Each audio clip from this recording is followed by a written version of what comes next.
Hello friends, I am Swarnika Verma. Welcome you all in my YouTube channel SLV classes. Guys, today we are going to learn some MCQs based on research methodology for PhD entrance and NTA UGC NET JRF. Guys इस video में हम बात करेंगे research methodology के कुछ MCQs के बारे में, ओके। और यहाँ पर 1000 क्वेश्चंस के कुछ पार्ट्स कराए गए हैं और पार्ट बाय पार्ट मैं वीडियो अपलोड करूँगी और सारे लिंक्स आपको डिस्क्रिप्शन बॉक्स में गिवन है। तो अगर आप पूरे वीडियोस देखना चाहते हैं, पूरे पार्ट को आप देखना चाहते हैं, तो किसी भी वीडियो के डिस्क्रिप्शन बॉक्स में जाके सारे लिंक्स को देख सकते हैं। तो आपको 1000 क्वेश्चन के सीरीज़ पूरे मिल जाएंगे, okay guys. And if you like my video, अगर गाइज आपको मेरी वीडियोस पसंद आती है तो आप उसे लाइक करें, शेयर करें एंड सब्सक्राइब करना ना भूलें। नाउ गाइज आज का क्वेश्चन देखते हैं 551। Action research is an applied research, a longitudinal research, a research carried out to solve immediate problems, या तो all of the above. Okay, तो गाइज इसका राइट आंसर होगा कि एक्शन रिसर्च क्या है, एक तरीके का रिसर्च है जो सॉल्व करता है जो भी इमीडिएट प्रॉब्लम अराइज होता है, ठीक है। अब नेक्स्ट क्वेश्चन देखते हैं 552। The basis on which assumption are formulated, कौन से बेसिस पर एजम्पशंस को फॉर्मुलेट किया जाता है? Universities, cultural background of the country, specific characteristics of the caste, या तो ऑल ऑफ दीज, ठीक है। तो इसका राइट आंसर होगा cultural background of the country, ठीक है। आई होप आप लोगों को समझ में आ रहा होगा गाइज। अगर इन केस आप लोगों को नहीं समझ में आ रहा है तो आप प्लीज़ कमेंट सेक्शन में आके मुझसे पूछ सकते हैं, ओके। नेक्स्ट क्वेश्चन जल्दी जल्दी देखते हैं। Which of the following is classified in the category of the developmental research, ठीक है। तो इसमें से कौन सा है कैटेगरी डेवलपमेंटल रिसर्च का? Action research, descriptive research, philosophical research, या तो ऑल ऑफ द एबव। तो गाइस इसका राइट आंसर होगा ऑल ऑफ दीज, यानी ऊपर के सभी ये क्या होंगे, क्लासिफाइड है कैटेगरी में डेवलपमेंटल रिसर्च में, जो कि डेवलपमेंट कर रहे हैं। एक्शन भी आ रहा है, डिस्क्रिप्टिव भी आ रहा है, फिलोसफिकल रिसर्च भी आ रहा है, ओके गाइज। नेक्स्ट क्वेश्चन देखते हैं 554। We use factorial analysis, factorial analysis, ठीक है। तो यूज़ करते हैं फैक्टोरियल एनालिसिस क्या करने के लिए? टू टेस्ट हाइपोथेसिस, हाइपोथेसिस को टेस्ट करने के लिए, या तो no difference between two variables, दो वेरिएबल के बीच में जो डिफरेंस होता है उसको जानने के लिए, या तो to know the relationship between two variables, या to know the difference among the many variables, ठीक है। तो इसका गाइस राइट आंसर होगा ऑप्शन बी, यानी to know the difference between two variables, okay guys. I hope आप लोगों को समझ में आ रहा होगा। नाउ गाइस नेक्स्ट क्वेश्चन जल्दी जल्दी देखते हैं। A null hypothesis is subjective in nature, the same as research hypothesis when there is difference between two variables, या तो when there is no difference between the variables, ठीक है। तो इसमें गाइज होगा कि नल हाइपोथेसिस होता है जब कोई भी डिफरेंस नहीं होता है वेरिएबल्स के बीच में, उसको बोलते हैं, ओके। नेक्स्ट क्वेश्चन जल्दी जल्दी देखते हैं।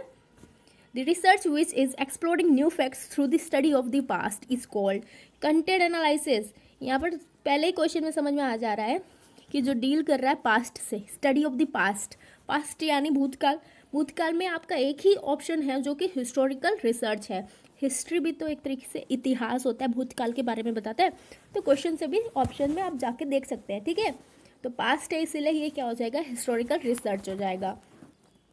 नेक्स्ट क्वेश्चन जल्दी जल्दी देखते हैं। Action research is an applied research, simulative research, longitudinal research, या research carried out to solve immediate problem. ये क्वेश्चन दोबारा रिपीट हो गया है, मैंने इसको पहले भी कराया है। तो एक्शन रिसर्च है कि आप सॉल्व करें इमीडिएट प्रॉब्लम को, okay guys.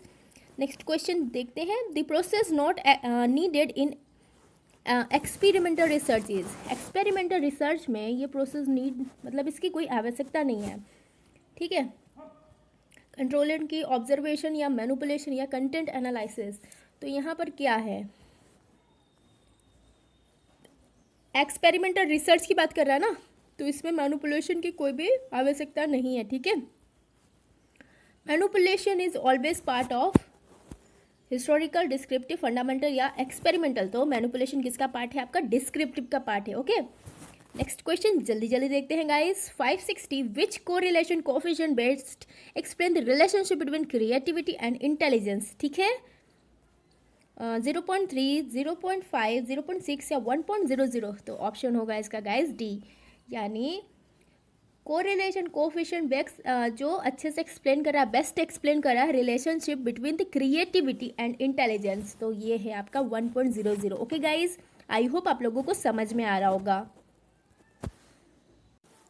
Now guys, come to the next question 562. Research is working in a scientific way to search for truth of any problem. ठीक है, तो ये बोल रहा है कि रिसर्च है कि एक तरीके से साइंटिफिक वे में इसको क्या वर्क करना ताकि सर्च कर सके ट्रूथ, किसी भी प्रॉब्लम की सच्चाई, finding solution to any problem, searching again and again, या none of the above.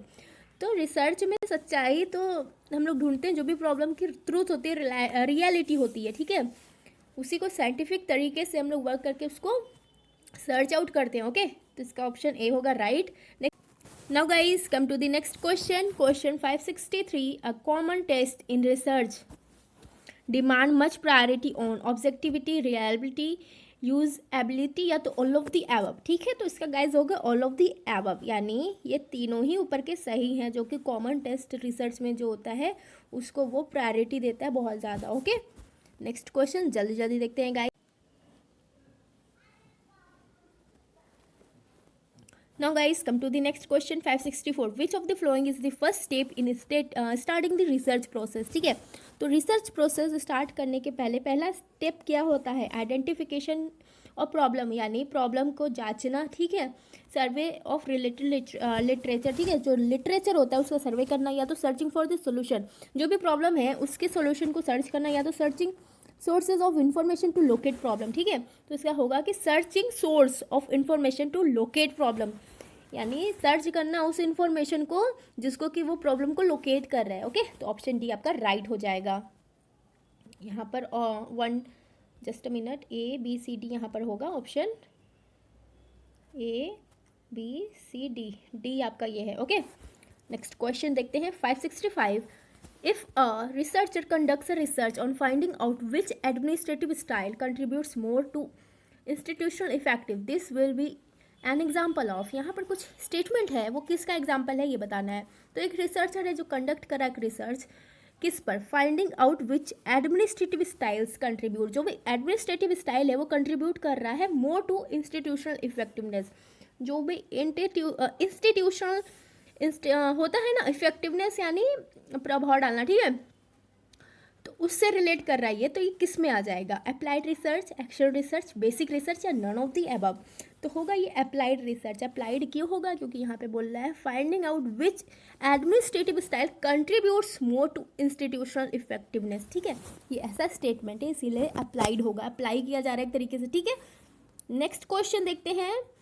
Normal probability curve should be zero squid, positively squid, negatively squid, या लेप्टोकर्टिक स्क्वीड। ठीक है, तो नॉर्मल प्रोबेबिलिटी जो कर्व होता है वो जीरो स्क्वीड होता है। ऑप्शन है आपका राइट हो जाएगा। गाइज, अगर आपको नहीं समझ में आ रहा तो आप कमेंट सेक्शन में मुझसे आके पूछ सकते हैं। ओके, नेक्स्ट क्वेश्चन जल्दी जल्दी देखते हैं 567. Which one of the following is the oldest archival source of the data in India? Census, vital statistics, agricultural statistics, national sample survey. तो इसमें बोल रहा है वन बताना है ऐसा oldest archival source of data India का। ठीक है, तो ये होगा आपका नेशनल सैंपल सर्वे।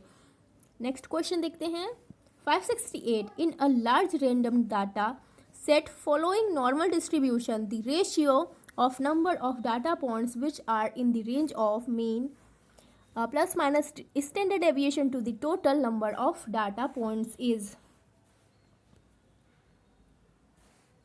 47%, 50%, 67%, 97%। ठीक है, तो इसका होगा ऑप्शन सी 67%। ठीक है, ओके गाइस, समझ में आया?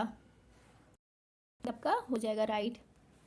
नेक्स्ट देखते हैं 569. Which of the flowing variable can not be expressed in quantitative terms?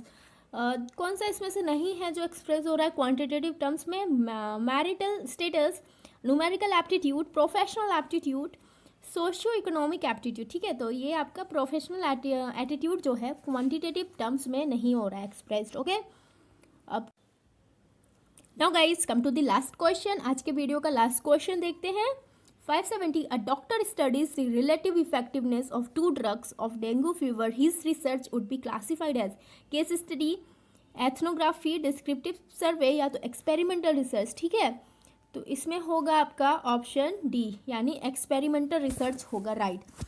यानी एक डॉक्टर है जो स्टडी कर रहा है रिलेटिव इफेक्टिवनेस दो ड्रग का। ठीक है, डेंगू फीवर का, ठीक है। तो ये रिसर्च क्या हो जाएगा, एक्सपेरिमेंटल रिसर्च, ठीक है, क्योंकि ये एक तरीके से क्या कर रहा है, एक्सपेरिमेंट ही तो कर रहा है। ओके गाइज, नाउ गाइज 571 से मैं नेक्स्ट वीडियो में नेक्स्ट पार्ट अपलोड करूंगी। ये आपका 570 तक लास्ट क्वेश्चन था, ओके। और अगर इन केस कोई भी डाउट है, कोई भी प्रॉब्लम है, तो आप मुझसे कमेंट सेक्शन में आके पूछ सकते हैं। और अगर गाइज आपको मेरी वीडियोस पसंद आती है तो आप उसे लाइक करें, शेयर करें, सब्सक्राइब करना ना भूलें और मेरे वीडियोस को टाइम टू टाइम ज़रूर देखिए। Okay, thank you for watching my video.